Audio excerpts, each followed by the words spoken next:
At my sister's wedding, I stood in the lobby with a wrapped gift in hand. The guest list didn't have my name.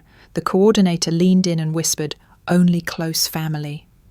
I blinked. My mother was inside, smiling in a lavender dress. My two sisters were taking photos. No one noticed me. I wasn't angry. I wasn't sad. I was erased.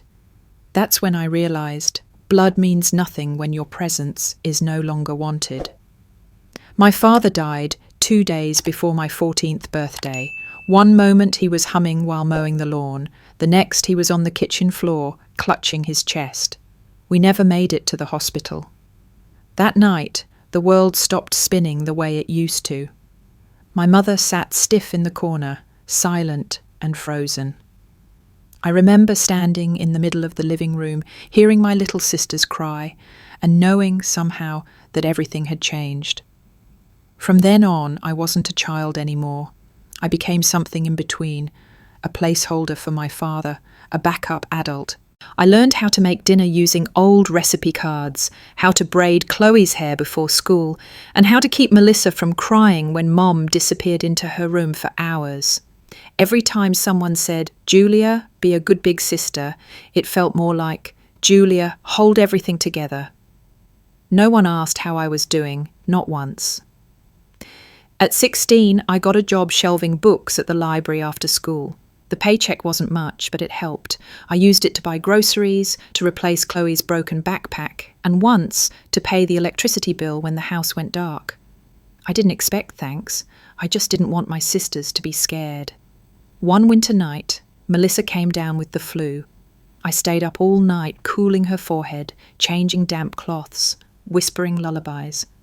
The next week I got sick. Fever, chills, dizziness. I curled up in bed and asked Mom if she could make me tea. She stood in the hallway and said, "You're old enough to take care of yourself, Julia. Don't be dramatic."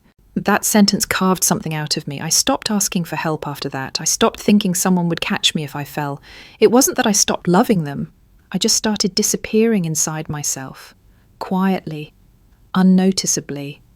And somehow, no one seemed to miss me. By the time I turned 18, I'd already given up on birthdays. Chloe had sweet 16 balloons and a party at the community centre. Melissa got a backyard cookout with a custom cake and fairy lights strung between the trees. Me? I got a text from Mom that said, "Happy birthday, hun. Be safe out there." I didn't even know where out there was. I was still living at home, still cleaning dishes, still paying for half the groceries. College was supposed to be my escape. I applied to a small community college a town over. Got in. I was ecstatic. I thought maybe this was where life would finally open up for me. When I told Mom, she looked at me blankly and said, "That's nice, but we can't afford anything extra. You'll need to keep your hours at the library." So I commuted. Woke up at 5 a.m, took the bus, worked evenings, did homework in between. My mother never once asked what classes I was taking.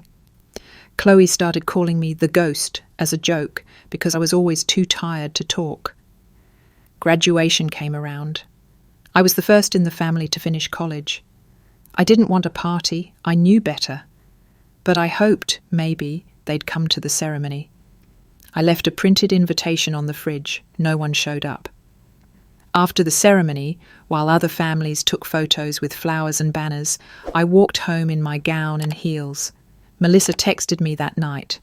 "Sorry, Mom didn't think it was a big deal. She's been planning Chloe's piano recital all week." That was the moment I stopped expecting anything from them. Not support, not presence, not even acknowledgement. I became the shadow in my own family, present only when needed, forgotten the rest of the time. But even shadows have a limit to how much they can blend in before they disappear completely. One rainy afternoon during my sophomore year of college, I came home to find Melissa sitting on the couch with red eyes and shaking hands. She had crashed Mom's car, minor injuries, but the front bumper was gone. My mother was pacing in the kitchen, crying about insurance and deductibles. I quietly made dinner while they argued. That night, when things calmed, I overheard Mum whisper to Melissa, "Don't worry, honey, I'll take care of it. Julia's got some money saved up, she'll help." And I did. I paid the $400 deductible from the tips I'd earned at the bookstore. Melissa never said thank you. Mum didn't even acknowledge it. It was just expected. Still, I convinced myself it was love in disguise. People show love in different ways, I thought. Maybe Mom just doesn't know how to say it. Maybe Melissa's embarrassed. Maybe Chloe's too young to understand. Then one weekend, while looking for old tax documents in Mom's closet, I found a red envelope with my father's handwriting. It was a bank folder, an account he had set up before he died. It said, "For Julia's future." The balance was nearly $12,000, but the account was empty. I confronted Mum, calmly, asked where the money went. She didn't blink. "Your father didn't know how expensive life would get after he left us. That money helped raise this family. You're not the only one who mattered." I wasn't angry. I wasn't surprised. Just hollow. $12,000. Gone to recitals, dresses, vacations I was never invited to. And the thing meant for my future became just another debt I was expected to repay. That night, I lay in bed and finally allowed myself to name the truth I'd been afraid of for years. I was never the daughter. I was the glue. And no one thanks the glue, not until everything falls apart. When I had Evan, I thought maybe things would shift. Maybe holding a grandchild would melt whatever had frozen in my mother's heart. I sent her a photo the moment he was born. His tiny fingers curled around mine, his eyes half open like he was already tired of this world. I added a short message, "Meet your grandson." She didn't respond. 2 days later, Melissa posted a picture of her new golden retriever puppy. Mum commented within minutes, "Welcome to the family, Baxter. Grandma loves you already." It took her 4 days to reply to me. Just 3 words. "Congrats, he's cute." Still, I tried. I invited her over, offered to cook, told her she could stay the night. She said she was too busy helping Chloe plan a church retreat. "So much coordination," she wrote. "I can't even think straight." Months passed. Evan started smiling, then crawling, then babbling words. Mum never met him in person, but she sent Chloe's goddaughter a handmade quilt. On Evan's first birthday, I threw a small party, just a few friends, some cupcakes, balloons. I invited everyone, including Mum, Melissa and Chloe. I even printed the invitations on fancy paper. I dropped them off myself. No one came. Later that night, I scrolled through Melissa's Instagram. She had gone wine tasting with friends. Chloe had gone hiking. Mom had posted a Bible quote about valuing family above all else. I stared at my son, sleeping with cake crumbs on his cheeks, and wondered what invisible rule I'd broken, what unspoken test I had failed, what made me so easy to forget. The answer, of course, never came. Silence is its own kind of cruelty. It doesn't yell, it doesn't accuse, it just denies you the dignity of being acknowledged. I cleaned up the leftover cake and told Evan, "You and me, kid, that's enough." I said it with a smile, but deep down, I wasn't sure I believed it yet. The following Christmas, I decided to give it one more shot. I baked cookies, real ones, not from a box.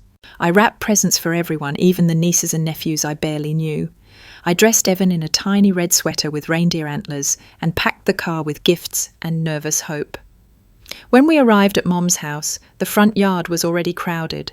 Laughter spilled out through the windows. I carried the cookies and Evan up the steps, rang the bell, and waited.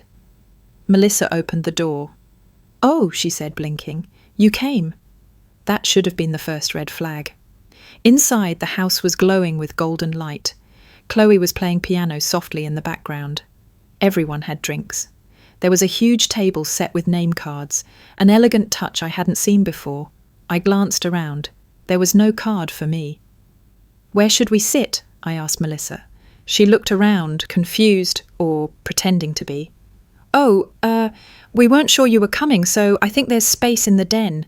We set up a little table for the kids." The den. I carried Evan in and saw a folding table with mismatched chairs and cartoon plates. A few children were already seated, giggling, smearing frosting on their faces. I sat down slowly, balancing Evan on my knee, surrounded by noise and sugar. No one came to talk to me. I wasn't offered a drink. I wasn't in any photos. When Mum toasted to our beautiful family, her eyes swept across the room and skipped right past me. It wasn't rage I felt, it was erasure. The quiet kind, the kind you can't confront, because there's no scene, no blow-up, no obvious insult, just absence. Later, when presents were exchanged, I watched as Chloe handed out elaborate boxes with ribbons. I passed my simple wrapped gifts around. Some were opened, others were left on the floor. No one said thank you. Driving home that night, Evan asked, "Why didn't Grandma sit with us?" I swallowed hard. "She had a lot of people to talk to, sweetie." He nodded, satisfied. But I stared at the road ahead, blinking away tears, wondering when I had stopped being one of those people. A few months later, I stopped by the pharmacy near my office to pick up a prescription. While waiting in line, I overheard two older women chatting near the greeting cards. "She has the most darling daughters," one said, flipping through a rack of birthday cards. "Always talks about Melissa and Chloe. One's a teacher, the other's married to that lawyer, remember?" The other nodded. "Oh yes, Carol, right? She always posts about them, church events, baby showers, all that." I felt a strange pressure in my chest. On impulse, I searched Mom's Facebook page. I hadn't checked in a while, not since Evan's birthday. She had posted photos of a brunch. Melissa and Chloe were there, smiling with mimosas, sunlight hitting their hair like a Hallmark commercial. The caption read, "So grateful for my girls, #blessed, #mother of daughters." There were no pictures of me, no mention, not even a tag. I scrolled further. Easter, Thanksgiving, Chloe's award ceremony, Melissa's spa weekend, post after post, my name was nowhere. And then I found it, an old comment someone had left. "Didn't you have another daughter?" Mum's reply was simple. "Just the two. I'm so lucky." I stared at it for minutes. My fingers trembled. I read it again and again, like somehow I had misunderstood, but I hadn't. It wasn't just that I was forgotten. I was denied, erased. I stood in the middle of that pharmacy aisle, with tears building behind my eyes, holding a bottle of antibiotics, like it was the only solid thing left in my life. I didn't confront her. I didn't send a message or pick a fight. I didn't want an apology born out of exposure. I just shut down. I unfollowed her, muted the family group chat, stopped reaching out. Not in a dramatic way, just in the same quiet way she had removed me from her life. Silently, efficiently, completely. That night, I hugged Evan tighter than usual. He leaned into me and said, "You're my best person, Mum." And for the first time in a long time, I let myself cry. News of Melissa's second wedding didn't come from my mother or my sisters. It came from a co-worker who casually asked if I was excited about the big day. I blinked, unsure what she meant. She showed me a post Melissa had shared, an elegant photo of an engagement ring with the caption, "Can't wait to marry the love of my life." A wave of disbelief washed over me. I hadn't been told, not even a text. I waited 2 days, thinking maybe the invite was coming late, that maybe it had been lost in the mail or stuck in a group message I missed. It never came. So I texted Mom simply, "Heard Melissa's getting married. That's wonderful. Will there be a ceremony?" Her reply came hours later. "It's going to be a small event, just close family and friends. Hope you understand." Just close family. I reread those words until they blurred. Hope you understand. But I didn't. Not really. I didn't understand how the girl who raised her sisters, paid their school fees, gave up sleep and rest and childhood, somehow didn't qualify as close family. I didn't understand how my mother could look at me and not see her own child. Still, I couldn't let it go. Not entirely. There was a part of me, foolish and aching, that needed to see it with my own eyes. Needed to be sure I wasn't just imagining things. So I dressed Evan in his best khakis and button-up, put on a navy dress I hadn't worn in years, and we drove 2 hours to the venue listed on Melissa's post. The place was beautiful, a vineyard nestled in golden hills, with white tents and fresh flowers at every corner. Guests milled about, glasses of champagne in hand. There was a printed guest list on an easel at the entrance. I approached it slowly, eyes scanning the names. Melissa Parker, Chloe Parker, Carol Parker, no Julia Parker. I looked again, and again. It wasn't there. A young woman in a headset approached me. "Can I help you?" "I'm family," I said, voice catching. "I think there's been a mistake."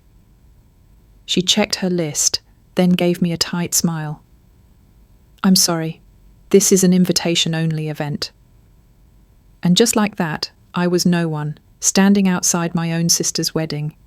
Not with the strangers, not with the guests, not with the family.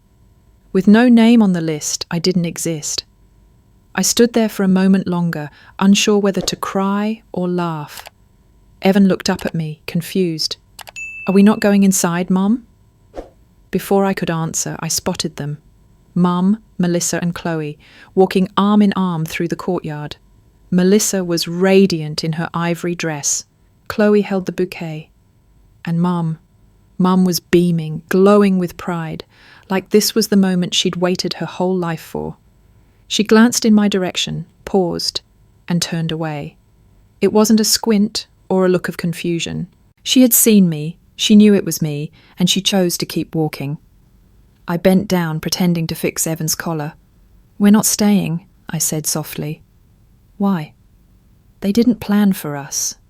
He frowned. "But we're family." I forced a smile, even though my lips trembled. "Not today, sweetheart." We turned to leave, and as we walked back to the car, I heard a soft voice behind us.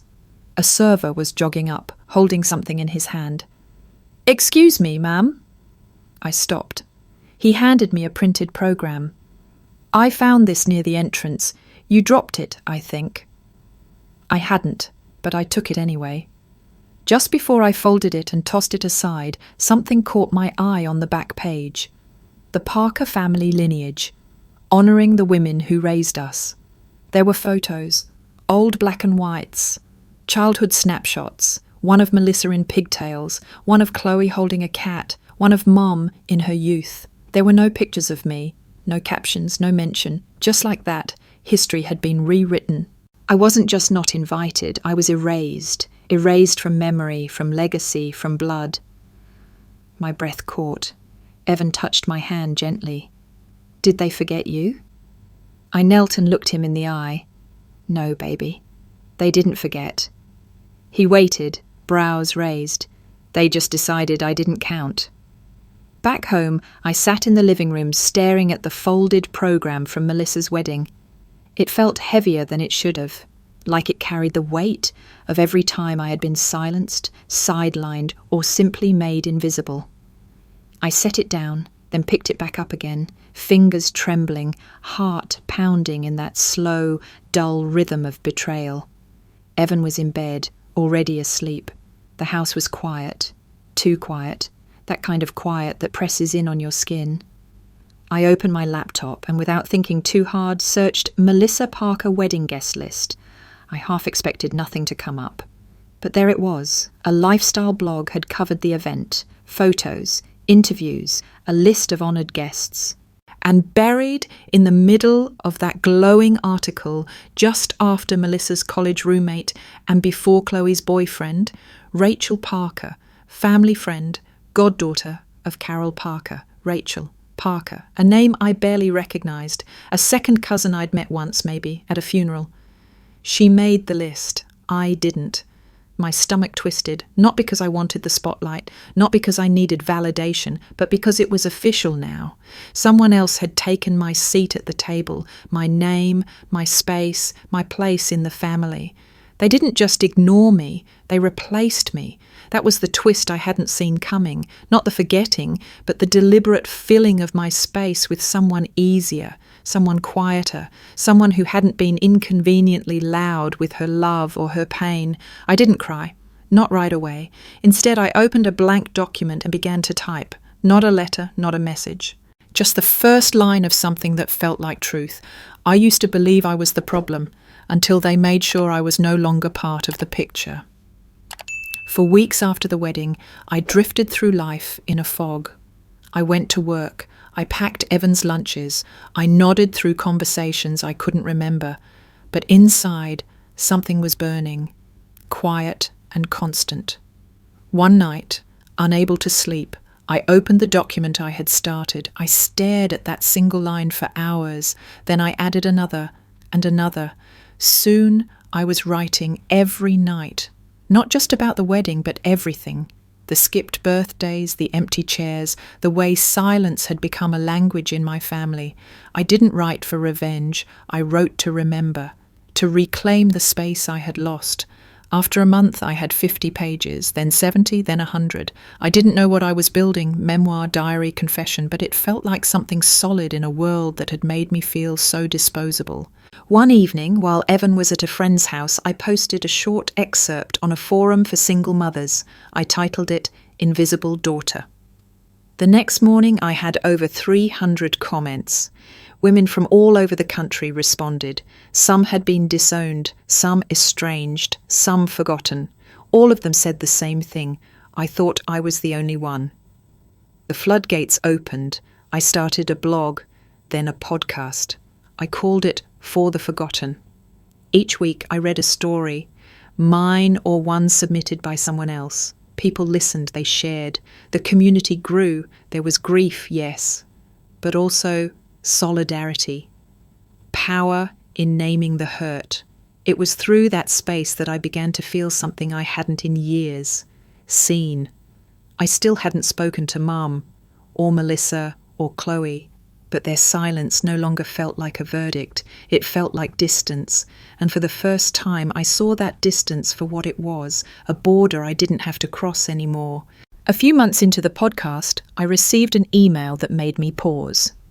Subject line, feature request from Modern Voice magazine. At first I thought it was spam, but the sender was real, an editor named Lena, who had stumbled across the blog while researching a piece on estrangement. Her message was simple but sincere.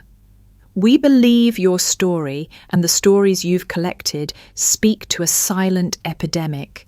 Would you be open to an interview? I read it twice. Then a third time. Someone wanted to hear me, not out of obligation, not out of guilt, out of interest. I said yes. We spoke for an hour on Zoom. Lena was warm, attentive.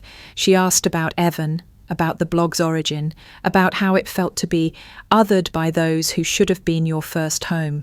That question stayed with me long after the call ended. When the article came out, the title read, Unclaimed Daughters, Rewriting Family from the Outside. It spread like wildfire. Suddenly my inbox overflowed. People wanted to talk, to share, to connect. A publishing agent reached out, then a small press, then something I never imagined, an email with the subject line, Film Rights Inquiry, Your Story on Screen. I sat on the edge of my bed, blinking at the screen. They wanted to adapt my words, my pain, my journey. They saw value in what I had once believed was discardable. The same week, Evan came home from school, holding a printed copy of the article. "Mom," he said, eyes wide, "you're in a magazine. Everyone at school is talking about it." He was proud, not embarrassed, not confused. Proud. I hugged him tight and whispered, "Thank you for seeing me when no one else did." He smiled. That big little boy smile that reminded me life still had sweetness. "You always say I'm your family," he said. "Now the world knows it too." A few weeks later, my phone rang with a number I didn't recognize. I let it go to voicemail, then I checked the transcript. "Hi Julia, this is Amanda Cruz, producer with Silverhouse Films. We've read your story, listened to the podcast, and we think it has the makings of something powerful. Would love to talk about rights and possibly adapting it into a screenplay. Call me back if interested. I sat still for a long time. The idea of my life, my pain, on a screen for strangers to watch felt surreal. But something in Amanda's voice, calm and curious, told me this wasn't exploitation. This was invitation. We spoke that Friday. She had read every post, listened to every episode. What struck me most, she said, wasn't just that your family rejected you, it's how you chose not to disappear. That's rare. I laughed quietly. I didn't feel brave. That's why it matters, she replied. We spent hours discussing tone, direction, casting ideas. I mentioned I wasn't sure about the actress for my mother. Carol was hard to pin down. Amanda smiled and said, "Funny thing, but the woman we're considering, she once played a loving matriarch. Might be chilling to see her play the opposite." She told me the name. It was a woman my mother used to idolize. Her favourite actress, the one she said, always reminded me of myself. The irony wasn't lost on either of us. As the call ended, Amanda asked, "How do you want this story to end?" I hesitated, because I didn't know. Not yet. But I did know one thing. I wanted the story to belong to me this time, not to the people who wrote me out. Later that night, I updated the podcast description. This isn't a story of revenge. It's a story of return. Not to those who left you behind, but to the self you buried trying to be loved. I clicked publish. And for the first time in decades, I felt like the narrator of my own life. The night of the podcast awards, I stood backstage in a rented black dress, heart thudding louder than the applause beyond the curtain. Evan sat front row, eyes wide, camera ready. I had told him not to get his hopes up. He had smiled anyway. "Doesn't matter if you win, Mom. They invited you. That already means something." They began announcing the category, Most Inspirational Independent Podcast. I didn't breathe. And the award goes to For the Forgotten, hosted by Julia Parker. The room erupted. My name echoed. For once, it didn't sound like a mistake. I walked onto the stage, lights blinding, palms sweating. They handed me a small crystal plaque that weighed far less than it meant. I stepped to the microphone.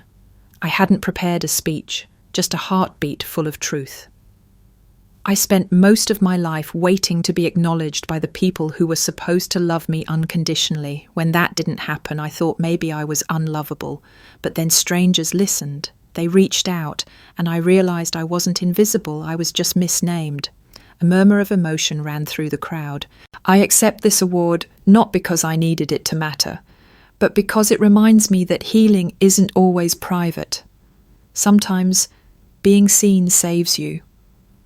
I walked off stage into Evan's arms. He was crying. "You did it," he said. For the first time, I believed him. 2 weeks later, I got an email from the alumni coordinator at my old college. They wanted me to return as a guest speaker for their Resilience Week event. It was the same school Mum once called a waste of time and money. The one she said I'd never finish. I said yes. When I stood in the auditorium years later, on a stage much smaller but far more personal, I looked out into a sea of students who hadn't lived my story but might someday feel its echoes. I told them, family is where love is practiced, not just inherited. If you're feeling unseen, look in the mirror. You're there. You matter. Start from that. They gave me a standing ovation. I walked off stage with the feeling I had chased my entire life, belonging. After the college event, invitations poured in, non-profits, schools, even corporate conferences. They all wanted to hear from the woman who turned exile into elevation. Each time I spoke not as an expert, but as someone who survived. Each time I mentioned Evan, how loving him freely taught me what love was supposed to feel like. Then came an email with a subject line that made my stomach lurch. Film casting update, potential actress for Carol Parker role. I clicked it, expecting just a name, but it was her, Judith Langston, the same actress whose films Mum played on repeat when we were kids. She used to say, "That woman has dignity, grace. That's what a real mother looks like. Now she would play my mother, not the fantasy version, the one who vanished from rooms I was still standing in. Amanda, the producer, had written, "We felt the casting choice might stir emotion, but we also believe it adds poetic weight. Let us know if you're comfortable moving forward." I wasn't sure. The irony was sharp, too sharp. That the woman who defined ideal motherhood in my mother's eyes would now reflect the opposite like a mirror tilted back at the source. I sat with it for a day. Then I wrote Amanda back. If she can show the coldness as well as she portrayed the warmth, she's perfect. Weeks later, Judith herself reached out. "I read the script," she said. I wept. "I hope I do this role justice, because I know how many women live this story and how many of us have played the part of the mother who didn't see." She paused, then added, "I wish someone had written this sooner." I didn't say what I was thinking. So do I. Instead, I thanked her, hung up, and sat alone in my kitchen, light filtering through the blinds, heart strangely still. For the first time, the story wasn't just mine anymore. It had become a vessel, carrying pain, yes, but also recognition, across rooms, across screens, across generations. My mother may never name me, but the world had, and this time it stuck. The day the movie premiered at the regional film festival, the theatre buzzed with energy, not celebrity glitz, but something warmer. People who had read the book, followed the blog, sent letters saying, "You told my story when I didn't have the words." Evan walked beside me, proud in a navy blazer. "You nervous?" he asked. I nodded. A little. Inside, the screen flickered to life. The story unfolded, childhood scenes too familiar, wedding programs too painful, the quiet ache of being excluded from your own narrative. The audience gasped, cried, laughed, with me, not at me. When the credits rolled, the room stood in silence before applause broke like a wave. Then came the final title card. Based on the true story of Julia Parker, for everyone who was ever forgotten by the people who should have known them best. I couldn't breathe. After the showing, people lined up just to say thank you. One woman whispered, "That scene where you stood outside the wedding, I lived that. I thought I imagined how much it hurt, but you showed it." Another leaned in and said, "My daughter and I came together. We hadn't spoken in 3 years. Watching this, she held my hand again." Their words stitched something back inside me, thread by thread. Then, in the crowd, I saw her. Carol, my mother. She was older than I remembered, smaller. Standing by the exit, alone, hands trembling as she clutched a folded program. We locked eyes. For a moment, neither of us moved. Then she stepped forward. "I didn't think you'd let me in," she said, her voice thinner than memory. I didn't answer. She looked down. I saw it all. I saw what I did, or didn't do, and her voice cracked. "I didn't know how to fix it. So I pretended you didn't hurt. Because if you didn't hurt, I didn't fail." That twist, that truth, landed like a stone in my chest. She hadn't denied me because I was unworthy. She'd denied me because I made her see her own failures too clearly, but it was too late. "I didn't make this film for you," I said gently. "I made it for the version of me that waited too long for that apology." She nodded, then turned and walked away. And I didn't chase her. I walked back to Evan, who was waiting with open arms, and whispered, "Let's go home." Because this time, I had one. 2 months passed after the premiere before another envelope arrived. It wasn't fan mail, no return address, just my name in tidy cursive across a cream-coloured envelope I instantly recognised, my mother's handwriting. I hesitated before opening it. A letter fell out along with a copy of a legal document. It was a will, her will. The letter read, "Julia, I watched your film 3 times. Each time I saw a different failure of mine. It shattered something in me, and maybe that's what needed to happen. I've rewritten my estate plan, you are included, but under one condition, that you come to the house one last time and meet with the family. I want us to sit down as a whole, even if it's just once before I go. I sat still for a long time, rereading the condition. Inclusion, conditional. Love, conditional. Belonging, still negotiable. The irony tasted metallic in my mouth. For a moment, I considered saying yes, for closure, for some scrap of acknowledgement I'd never received. Then I remembered the podcast, the book, the film, the strangers who had become family in the spaces she left empty, and Evan. I turned to him as he sat nearby, headphones on, drawing in his sketch pad. "Mom," he said without looking up, "you're not thinking about going back, are you?" I blinked. "How did you know?" He shrugged. "I know your face." I exhaled, folded the letter, slipped it back into the envelope.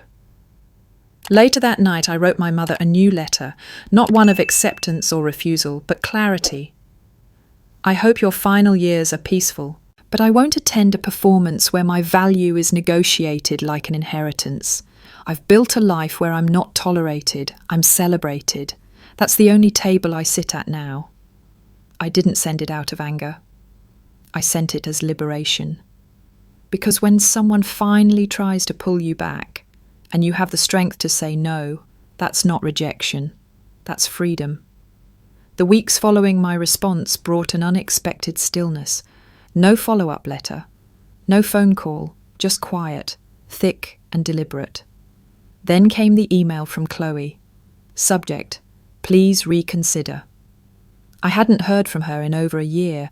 She had always been the quiet one, the peacekeeper who avoided conflict even as it tore holes through the family. Her message read, "Mom's not well. I don't know how much longer she has. Melissa refuses to speak about it, and you know how she is. But I saw your film. I cried, Julia. I saw you, and I saw me, and all the ways I stayed silent when I should have stood up. I know Mom hurt you. I'm not defending her. But if there's anything left, anything worth salvaging, maybe it's not too late." The twist wasn't the plea, it was the ownership. The first acknowledgement from anyone in that family that something had happened, that I wasn't making it up, that I wasn't alone in my remembering. I sat with her words for hours. Then I wrote back, "Chloe, I appreciate your honesty, truly. I think a part of me always hoped someone in the family would say what you just said. But I've spent so long rebuilding myself, I'm afraid going back might undo more than it repairs." She replied within minutes, "Then don't go back, but maybe let me come to you?" That stopped me cold. What if redemption didn't live in the house that hurt me, but in the hands of someone who had watched it all and finally reached out? I agreed. We met at a small cafe near my home, one with bookshelves for walls and tea that smelled like memory. She walked in cautiously, like someone unsure if the room would welcome her, but I stood, I hugged her, and to my surprise, she hugged me back like someone who had been waiting to do it for years. Over tea, we talked, not just about Mom or Melissa, but about ourselves, our kids, our fears, our regrets. "I wish I had defended you," Chloe whispered once. "I wish you had too," I said. And in that space between wishing and admitting, something tender began to rebuild. Not the old family, but maybe, just maybe, a new one. Chloe and I spent hours at that cafe, talking as though the last decade of silence had never happened. She listened to every word I said, with no rush, no interruptions, just the occasional nod or soft murmur of understanding. I shared my story piece by piece, how I'd always felt like I was swimming upstream, trying to keep the family afloat, only to be left behind when it mattered most. "You were never just the glue," she said quietly. "You were the one who held us all together, even when no one noticed. I swallowed the lump in my throat. Even when no one noticed, that phrase stung, but it was true. For so long I had thought I was invisible, that my love, my effort and my presence meant nothing. But sitting here with Chloe for the first time, it felt like someone had truly seen me. And somehow that was enough to ease the years of hurt. As the sun began to set, casting a soft golden glow over the cafe, Chloe reached across the table and took my hand. I can't undo what's been done, Julia. I can't change how you've been treated. But I can show up now, and I will. It wasn't a grand gesture. It wasn't an apology wrapped in a bow. But in that moment, it was everything. A simple promise. A new beginning, however small. "Thank you," I whispered, squeezing her hand. "That's all I need." As we parted ways, I felt a shift inside me. Not because everything had been resolved, because I knew it hadn't, but because I had made peace with the fact that I could still choose who to let in. I could still create the family I wanted, even if it wasn't the one I was born into. That night, when I walked into my home, Evan greeted me with a grin and a hug. "You look different, Mom," he said, studying my face. I smiled. I think I'm finally becoming who I was always meant to be.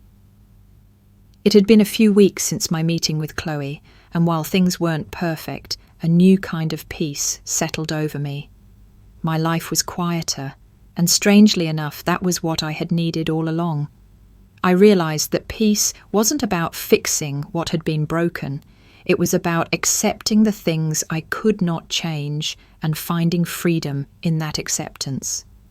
Evan and I settled into a new routine, one where I wasn't constantly preoccupied with family dynamics that drained me. I focused on my work, on my writing, and on the growing podcast community that had become my new family. I was no longer defined by the gaps and silences in the family I had once clung to for validation. But then, one morning, an email landed in my inbox. Subject: Family Gathering, Final Invitation. It was from my mother. A last-ditch effort, no doubt, to try to pull me back. She had sent this message to all of us, Chloe, Melissa, and me. It was an invitation to come together, to settle the years of tension once and for all. There would be no expectations, she wrote, just a chance for closure. I stared at the screen, hands trembling slightly. The past had already begun to fade. The wounds were still there, but I had learned to live with them. And now, with this invitation, the old patterns threatened to pull me back into the cycle I had spent so long escaping. Chloe had already called me about the invite. She was nervous, hesitant, unsure whether to attend. She wanted to know what I thought. "I've learned to stop expecting things from them," I said gently. "And I think I'm finally okay with that." "But don't you want to try? One last time?" she asked, a hopeful edge in her voice. I thought for a moment, then shook my head. "I've been waiting for someone else to choose me for too long, Chloe. This time, I'm choosing myself." It wasn't bitterness, it wasn't anger. It was the realization that I didn't need their validation anymore. The absence of my family no longer felt like a void to be filled. Instead, it was space for something new, something I could fill with my own choices. So, I clicked delete on the email, and for the first time in my life, I felt the weight of my past lifting, even if just a little. The next few months were a quiet kind of peace. Evan and I spent more time together, playing board games, cooking dinner together, just being present in each other's company. I focused on my podcast, hearing more stories from others who had been through similar experiences. Their voices were a balm to my own wounds, and I could feel myself healing with every new episode I released. Then one day, a letter came, this time from Melissa. I wasn't sure what to expect. A part of me felt I had let go of the need for her apology, and yet when I saw her name on the envelope, my heart skipped a beat. I hadn't heard from her directly in years. I opened it carefully. The letter was short, written in her familiar, neat script. "Julia, I've been thinking a lot about the years we've lost, and the way things ended between us. I don't have all the words, but I want you to know I'm sorry for not being there, for not standing up for you, for letting you feel like you didn't matter. You've always mattered, and I think maybe if you're open to it, we can begin again, not to fix what's broken, but to rebuild what we can. I don't expect you to reply, but I hope you will, and whatever you decide, I'll understand. I stared at the letter in my hands. Melissa, my sister, the one who had been caught in the middle of it all, too afraid to choose a side, too frightened to speak up when it mattered. And yet, here she was, offering something I had long given up on, a sincere apology. The weight of the years between us felt lighter in that moment. I didn't have to rush into anything. I didn't have to give her the instant forgiveness she might have been hoping for. But I could choose something else. I could choose the possibility of healing, not just for me, but for both of us. I sat down at the table, grabbed my pen, and started to write. Melissa, thank you. Your letter meant more to me than I could put into words. I've spent a long time rebuilding my own life, but hearing you say that you see me, that I matter, is the first step in finding peace with our past. I don't know where we go from here, but I'm willing to take that first step, one day at a time. That's all I can promise. When I sealed the envelope, something inside me shifted again. Not because everything was resolved, but because it was a beginning. A new chapter, maybe not a perfect one, but one where I no longer had to carry the burden of resentment. Where I could open the door to something better, no matter how small it was. A week passed before I heard from Melissa again. This time the response was simple but warm. I'll be in town next month. If you're open to it, I'd like to meet. Maybe we can talk, but no pressure. Just thought it was time to see you face to face. I didn't know what to expect. I wasn't ready to think about what the future would look like, or how much of the past I wanted to revisit.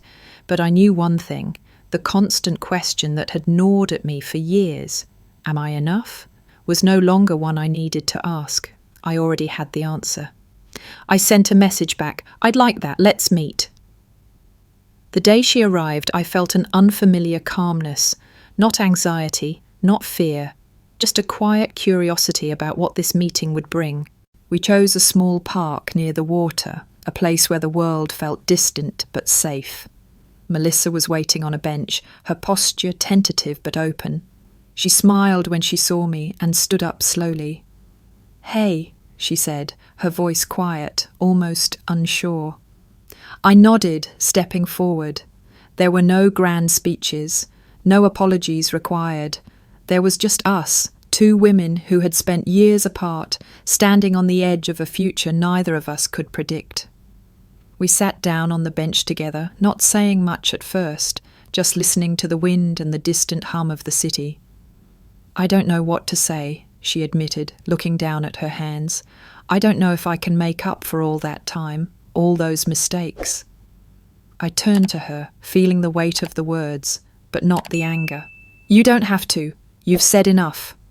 She looked at me, her eyes searching mine for something. Validation, maybe.